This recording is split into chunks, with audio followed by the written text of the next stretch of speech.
You know, this is my second time speaking at USANA. I know this is like a family, so every time I come here, I feel welcomed. This is also the second time I speak in Malaysia. I love Malaysia.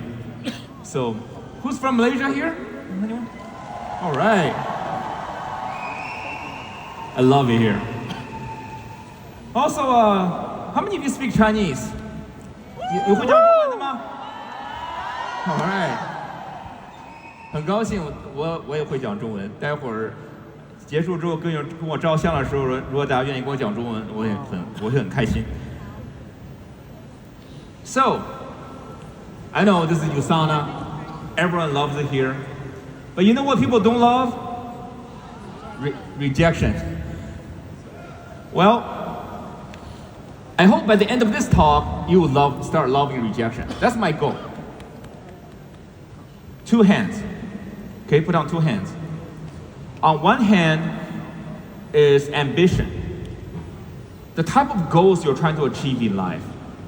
The other hand is resilience.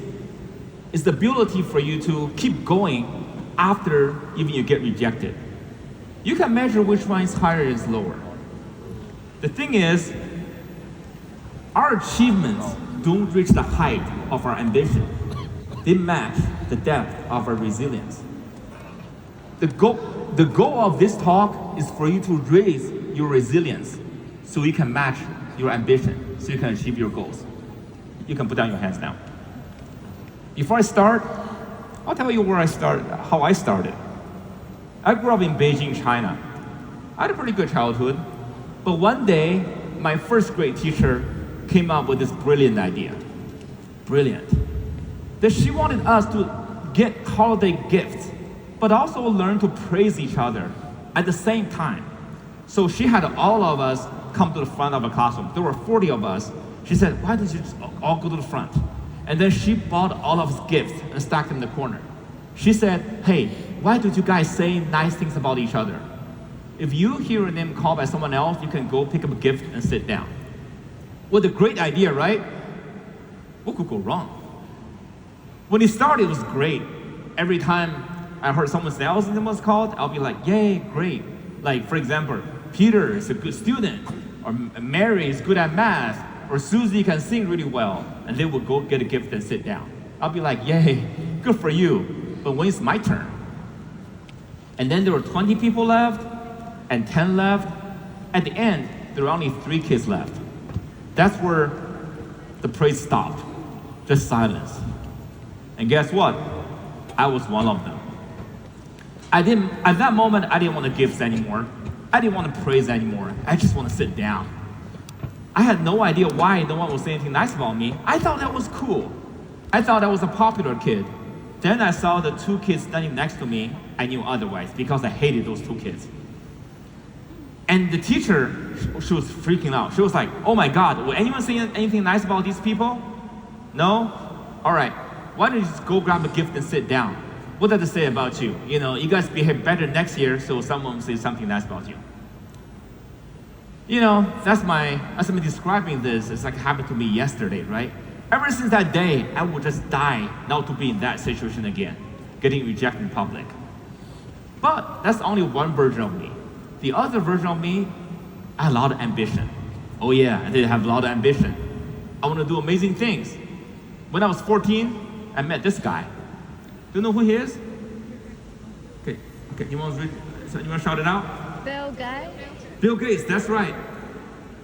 Bill Gates, he came to China to promote Windows 95. I know I'm dating myself. I heard him speak and I loved that guy. I loved everything about him. His entrepreneur story and the idea of using technology to change the world.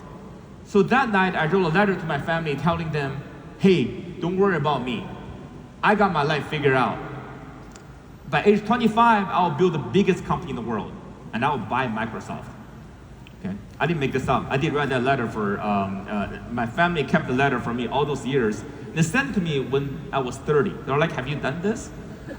So this is what the letter looks like. Some of you might be able to read this. I get embarrassed when I show this letter.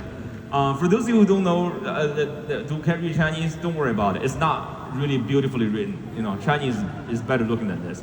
But I did highlight some keywords for you, so you know what I'm talking about in this letter.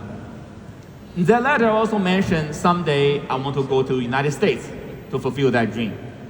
You know, because that's where Bill Gates lived. I want to beat him on his home turf.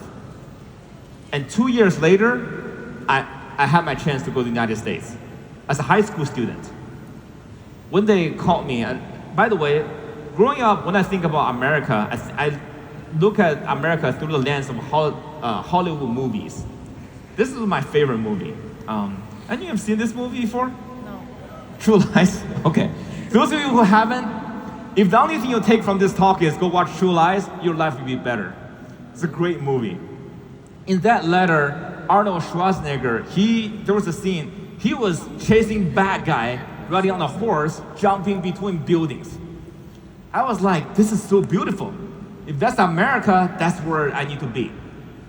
And 2 years later, when I was 16, I went to the United States as a high school student. But when I went, I was like, where am I gonna go? Am I going to Los Angeles, New York City, Chicago, San Francisco? No, they told me I'm going to Simpson, Louisiana. Okay, for those of you who know what Simpson, Louisiana is like, this is what it looks like.